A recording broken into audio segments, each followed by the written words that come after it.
नमस्कार, मैं हूं राज और आप देख रहे हैं प्योर पॉलिटिक्स। तो ऐसा लग रहा है कि जम्मू कश्मीर में उमर अब्दुल्ला की सरकार बिल्कुल जाने ही वाली है। जी, उमर अब्दुल्ला की सरकार बिल्कुल जाने वाली है और पार्टी के अंदर कलह शायद इतना तेज हो गया है कि यह पार्टी कभी भी टूट सकती है और इसके जो विधायक हैं वो उमर अब्दुल्ला का साथ छोड़ सकते हैं। बिल्कुल स्पष्ट संकेत है। पता है क्यों? वो इसलिए कि उमर अब्दुल्ला अब ये आरोप लगा रहे हैं कि उनकी पार्टी के मंत्रियों को प्रलोभन दिया जा रहा है, पैसे का 20 से 30 करोड़ रुपए उनको दिए जा रहे हैं और यह कहा जा रहा है कि आप पाला बदलो और भारतीय जनता पार्टी को ज्वाइन करो। हम बताइए, जब कोई पार्टी टूटने वाली होती है ना, शिवसेना को आपने देखा था ना, किस तरह से संजय राउत ने कहा कि हमारे लोगों को 5 से 7 करोड़ दिया जा रहा है और उनको पार्टी बदलने के लिए कहा जा रहा है। और बाद में यही हुआ, उनके सांसद तो टूट के चले गए एकनाथ शिंदे के साथ। अब उमर अब्दुल्ला भी वही बात कह रहे हैं कि भारतीय जनता पार्टी ये कह रही है कि भाई तुम मंत्री पद छोड़ दो। उनके मंत्रियों को 20 से 30 करोड़ रुपए दिए जा रहे हैं, 5-7 करोड़ नहीं, 20 से 30 करोड़ रुपए दिए जा रहे हैं उनको, और उनको प्रलोभन दिया जा रहा है और उनकी सरकार को गिराने की साजिश हो रही है। तो आप समझ लीजिए कि यह सरकार अब ज्यादा दिन चलेगी नहीं, क्योंकि जाहिर है फूट पड़ चुकी है। उमर अब्दुल्ला की अपनी जो अक्षमता है, उनके नेतृत्व की जो कमियां हैं, उसकी वजह से उनकी पार्टी के लोग उनका साथ छोड़ने के लिए तैयार दिख रहे हैं। अंदर खाने बहुत कुछ चल रहा है। उमर अब्दुल्ला डर गए हैं और इसलिए अब वो ये आरोप लगा रहे हैं कि उनके मंत्रियों को 20 से 30 करोड़ रुपए बतौर रिश्वत दिए जा रहे हैं और यह कहा जा रहा है कि भैया पार्टी छोड़िए, मंत्री पद छोड़िए और हमारे साथ आइए। अब देखिए वो आगे क्या कहते हैं कि एक सुप्रीम कोर्ट के लॉयर हैं जो बीजेपी के ऑफिशियल हैं, उन्होंने उनके जम्मू के एक विधायक को बंद कमरे में यह कहा कि हम आपको 20 से 30 करोड़ रुपए देंगे, एक मंत्रालय देंगे और जो पूर्ण राज्य का दर्जा है वो भी देंगे, बस आप हमारे साथ आ जाइए। समझ रहे हैं आप? विधायक को ये ऑफर दे रहे हैं। अभी तो वो कह रहे थे कि मंत्री को ये ऑफर दिया जा रहा है, अब वो कह रहे हैं कि हमारे विधायक को 20 से 30 करोड़ रुपए दिए जा रहे हैं, एक मंत्रालय देने की बात हो रही है और ये कहा जा रहा है कि आप हमारे साथ आ जाइए। उमर अब्दुल्ला कहते हैं कि क्या भारतीय जनता पार्टी को ऐसा लगता है कि इन लोगों का जो समर्पण है, जो विश्वास है, वो इतना चीप है, वो इतने सस्ते लोग हैं कि पैसा देख करके वो पाला बदल लेंगे? उमर अब्दुल्ला को पहले यह समझना चाहिए कि जिन जिन लोगों ने इस तरह के आरोप लगाए हैं कि भारतीय जनता पार्टी पैसा दे करके उनके विधायकों को, उनके मंत्रियों को खरीदने की कोशिश कर रही है, आगे चल करके यही पता चला कि उनकी पार्टी में, उन सारे लोगों की पार्टी में अंदरूनी फूट इतनी ज्यादा थी कि मुंह छिपाने के लिए उन लोगों ने ऐसी बातें कही और वो पार्टी टूट ही गई। देखिए, आम आदमी पार्टी ने भी यही कहा था कि हमारे सांसदों को पैसे दिए जा रहे हैं, प्रलोभन दिए जा रहे हैं। उनके 10 में से 7 सांसद राज्यसभा के भारतीय जनता पार्टी में चले गए। तो जब किसी नेता को यह लगता है कि हमारी पार्टी का बड़ा नेता या मंत्री या लोकसभा सांसद या राज्यसभा सांसद अब पार्टी छोड़ के जाने वाला है, टूट रहा है, तो इस तरह के बहाने बना दिए जाते हैं कि 20 से 30 करोड़ की रिश्वत दी जा रही है। भैया आप बताइए, 20 से 30 करोड़ रुपए उमर अब्दुल्ला की पार्टी को कौन दे रहा है? कौन दे रहा है भाई? बहुत स्पष्ट है कि इनकी सरकार अब ज्यादा दिन टिकेगी नहीं।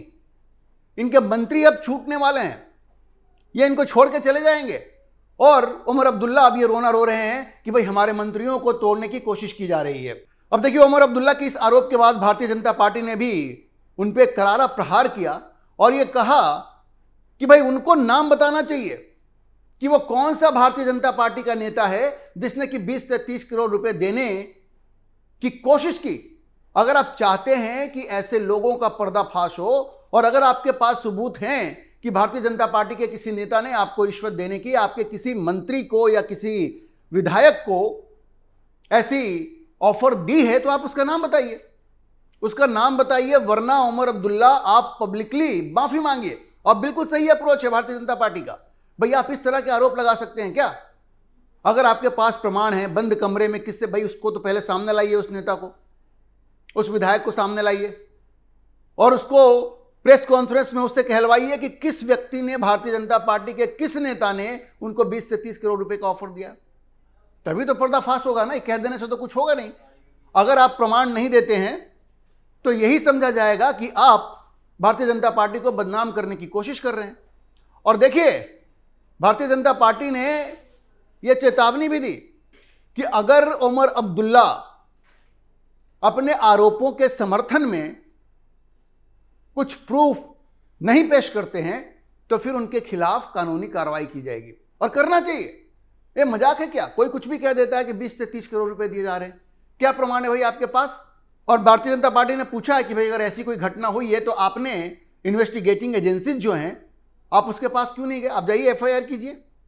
देखिए, किसी पार्टी का कोई नेता, छुट भैया नेता, इस तरह की बात कर सकता है, लेकिन एक ऐसा मुख्यमंत्री जो चुना गया हो, जो एक प्रदेश का मुख्यमंत्री हो, उसको ऐसी हल्की बातें नहीं करनी चाहिए। अगर ये पॉलिटिकल जो आरोप लगते रहते हैं, अगर वही करना है तो अपने पार्टी के किसी प्रवक्ता से लगा दो, उसको बोलो, वो कह देगा। लेकिन मुख्यमंत्री का ऐसी बात कहना यह बड़ा ही दुर्भाग्यपूर्ण है और आपत्तिजनक है। भाई उनको ऐसी बात नहीं कहनी चाहिए। या तो वो अपने दावे के समर्थन में प्रमाण पेश करें या फिर वो माफी मांगे, वरना उनके खिलाफ भारतीय जनता पार्टी को कानूनी कार्रवाई करनी ही चाहिए। और देखिए, बात यह है कि उमर अब्दुल्ला जम्मू कश्मीर में अपने किए गए वायदे को पूरा नहीं कर पा रहे हैं, लोग उनसे नाराज हो रहे हैं और वो सारा ठीकरा पूर्ण राज्य पे थोप दे रहे हैं। वो अपने लोगों से कह रहे हैं कि भाई हम अपने वायदे पूरे नहीं कर पा रहे हैं क्योंकि हमारे पास पूर्ण राज्य नहीं है। तो उमर अब्दुल्ला ये क्यों नहीं बताते कि पूर्ण राज्य का दर्जा नहीं होने से वो कौन सी ताकत उनके पास नहीं है जिसकी वजह से वो अपने वायदे पूरे नहीं कर पा रहे हैं? वो कौन सी चीज है जो पूर्ण राज्य का दर्जा मिलने से उनको मिल जाएगा, हासिल हो जाएगा और जनता के से किए गए वायदे वो पूरे कर सकते हैं? देखिए, वो लोगों को बेवकूफ बना रहे हैं। उनकी तड़प पूर्ण राज्य के लिए सिर्फ इतनी है, पूर्ण राज्य का दर्जा उनको मिलेगा तो लॉ एंड ऑर्डर भी उनके पास होगा। आज की तारीख में चूंकि लॉ एंड ऑर्डर उनके पास नहीं है, इसलिए वो तिल मिलाए हुए हैं, वो तिल मिलाए हुए हैं, वो डरे हुए हैं। वो दरअसल आतंकियों की मदद करना चाहते हैं। उनके पास कोई इंटेलिजेंस का इनपुट नहीं पहुंच रहा है, वो सब एलजी के पास जा रहा है। पहले ये लोग वही तो करते थे ना, उमर अब्दुल्ला हो गए, ये महबूबा मुफ्ती हो गई, उसकी बेटी इल्तिजा वो तो और भी जहरीली है। ये सब लोग मिलकर यही काम करते थे। अब चूंकि पूर्ण राज्य का दर्जा नहीं है तो उनके पास वो इंफॉर्मेशन नहीं पहुंच रही है, और चूंकि कानून व्यवस्था उनके पास नहीं है, इसलिए वो आतंकियों की चोरी छिपे मदद, इनडायरेक्टली मदद भी नहीं कर पा रहे हैं। तो ये उनकी सबसे बड़ी पीड़ा है, और इस पीड़े की वजह से देखिए वो ड्रामा करने के लिए पूरी तरह से तैयार है। अब 20 जुलाई को जिस दिन ये मॉनसून सेशन संसद का शुरू होगा, ये दिल्ली में ड्रामा करने का प्लान बना रहे हैं। वो ड्रामा क्या है? जंतर मंतर पे वो प्रदर्शन करेंगे, विरोध प्रदर्शन करेंगे 20 जुलाई को दिल्ली में। पूर्ण राज्य का दर्जा उनको चाहिए और इस मांग के समर्थन में वो विरोध प्रदर्शन करेंगे। जम्मू कश्मीर में पूर्ण राज्य का दर्जा होना चाहिए, इसके लिए वो जंतर मंतर पे विरोध प्रदर्शन करने जा रहे हैं 20 जुलाई को, जिस दिन से संसद का मॉनसून सेशन शुरू होने जा रहा है। अब देखिए, ये उनके लिए इतना बड़ा मुद्दा है कि जंतर मंतर पे जाकर के वो प्रदर्शन करेंगे। उमर अब्दुल्ला का यह कहना है कि अभी तक जंतर मंतर पे उनको प्रदर्शन करने की अनुमति नहीं मिली है, लेकिन इससे कोई फर्क नहीं पड़ता है, उनके लोग जाएंगे और वहां धरना देंगे। मतलब आप कानून का उल्लंघन करेंगे। कानून में तो इनका विश्वास ही नहीं है। ये लोग सिर्फ कॉन्स्टिट्यूशन की प्रति लेकर के घूमते रहते हैं, लेकिन संविधान में, कानून में इनका कोई भरोसा नहीं है। आप ये समझ लीजिए। उमर अब्दुल्ला कहते हैं कि भाई अभी भी हम कोशिश कर रहे हैं कि हमें परमिशन मिल जाए वहां पे धरना प्रदर्शन देने की। वो कहते हैं कि जो कॉकरोच पार्टी है, ये कॉकरोच जनता पार्टी है जो अभिजीत दीपके वाला है, उसको 24 घंटे के अंदर परमिशन मिल गया, लेकिन अभी 4-5 दिन से हम प्रयास कर रहे हैं, हमें नहीं मिल रहा है। तो कुछ लोग हमारे कार्यक्रम को बर्बाद करने की कोशिश कर रहे हैं, लेकिन हम प्रयास छोड़ेंगे नहीं। तो पहले उमर अब्दुल्ला को यह समझना चाहिए कि भाई जंतर मंतर पे कोई भी प्रदर्शन कर सकता है, लेकिन आपकी नीयत पे लोगों को शक है। आपकी नीयत पे शक इसलिए है क्योंकि आप भारत की एकता और अखंडता में विश्वास नहीं करते। आप कहते हैं कि हम भारत के साथ हैं, लेकिन जिस तरह से उमर अब्दुल्ला, फारूक अब्दुल्ला बार बार पाकिस्तान के साथ बातचीत की वकालत करते हैं, इससे बड़ा स्पष्ट है कि इनकी सिंपैथी, इनकी सहानुभूति, ये सब पाकिस्तान के साथ है। इनका दिल पाकिस्तान के लिए धड़कता है। ये खुल के ये बात तो नहीं कहते, लेकिन इनके मन में पाकिस्तान ही है। और चूंकि ये शक है, चूंकि आपके विश्वास की कमी है, इसलिए आप अपनी तुलना किसी दूसरे से नहीं कर सकते।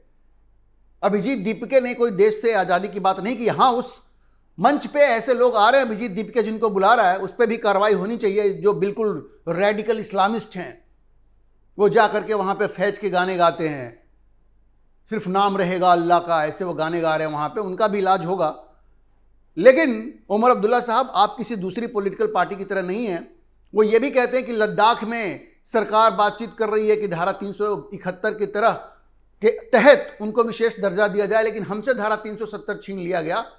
तो धारा 371 संविधान में है और वो एक अलग देश की भावना लोगों में नहीं भरता। धारा 371 देश के दूसरे क्षेत्रों में भी है, दूसरे भागों में भी है, लेकिन वो एक अलगाववाद को नहीं बढ़ाता। लेकिन धारा 370 जो कश्मीर में था, वो अलगाववाद को बढ़ावा देता था और इसलिए उसका हटाया जाना बड़ा जरूरी था। उमर अब्दुल्ला को ये बात समझनी पड़ेगी।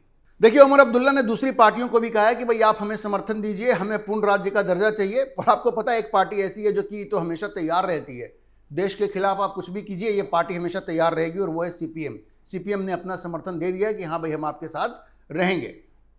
अच्छा, ये उमर अब्दुल्ला कहते हैं कि केंद्र सरकार कहती है कि भाई समय आने पे हम कश्मीर को पूर्ण राज्य का दर्जा देंगे। तो वो समय कब आएगा? ये धोखा है भाई उमर साहब। ये समय तब आएगा जब कश्मीर में आप आतंकवाद को खत्म कर देंगे। जब तक आतंकवाद थोड़ा सा भी रहेगा, कश्मीर को पूर्ण राज्य का दर्जा नहीं दिया जा सकता।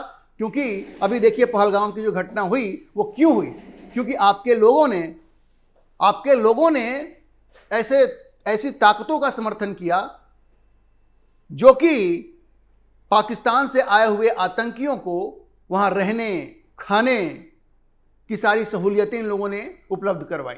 तो जब तक ये जो लोग हैं, मुट्ठी भरी लोग हैं, लेकिन जब तक इनका इलाज नहीं हो जाता, तब तक कश्मीर को पूर्ण राज्य का दर्जा नहीं दिया जा सकता। गृह मंत्री अमित शाह ने यह कहा है कि सही समय आने पे कश्मीर को पूर्ण राज्य का दर्जा मिलेगा। तो जब आतंकवाद पूरी तरह से साफ हो जाएगा, तभी वहां पे पूर्ण राज्य का दर्जा मिलेगा। आप उछल कूद करते रहिए, आप जंतर मंतर पे प्रदर्शन कीजिए, अगर पुलिस आपको परमिशन दे देती है तो भी आप जाके प्रदर्शन कीजिए, वहां पे धरना दीजिए, लेकिन उससे कुछ नहीं होगा। नरेंद्र मोदी की सरकार ने मन बना लिया है कि पूर्ण राज्य का दर्जा तभी मिलेगा जब वहां से आतंकवाद का पूरा सफाया हो जाएगा, तभी जाकर के कश्मीर को पूर्ण राज्य का दर्जा मिलेगा। तो आप देखते रहिए, ये उमर अब्दुल्ला इस तरह का ड्रामा करते रहेंगे, इस तरह के आरोप लगाते रहेंगे। बड़ा स्पष्ट है कि उनकी सरकार में फूट पड़ती हुई दिख रही है और इसलिए उनको ये डर है कि उनके मंत्री उनको छोड़ के चले जाएंगे, उनके विधायक उनको छोड़ के चले जाएंगे, और इसीलिए आजकल वो ड्रामेबाजी कर रहे हैं। और 20 जुलाई को वो आकर के दिल्ली में ये ड्रामा करेंगे, लेकिन उसका कोई फर्क नहीं पड़ने वाला है। कश्मीर को इस वक्त पूर्ण राज्य का दर्जा बिल्कुल नहीं दिया जा सकता। अभी के लिए इतना ही। हम इस खबर पर नजर बनाए रखेंगे और आपको अपडेट करते रहेंगे। इस विषय पर आप क्या सोचते हैं, अपनी राय कमेंट बॉक्स में जरूर लिखें। और अगर आपको वीडियो पसंद आया हो तो आप इसे लाइक करें, शेयर करें और हमारे चैनल को सब्सक्राइब जरूर करें।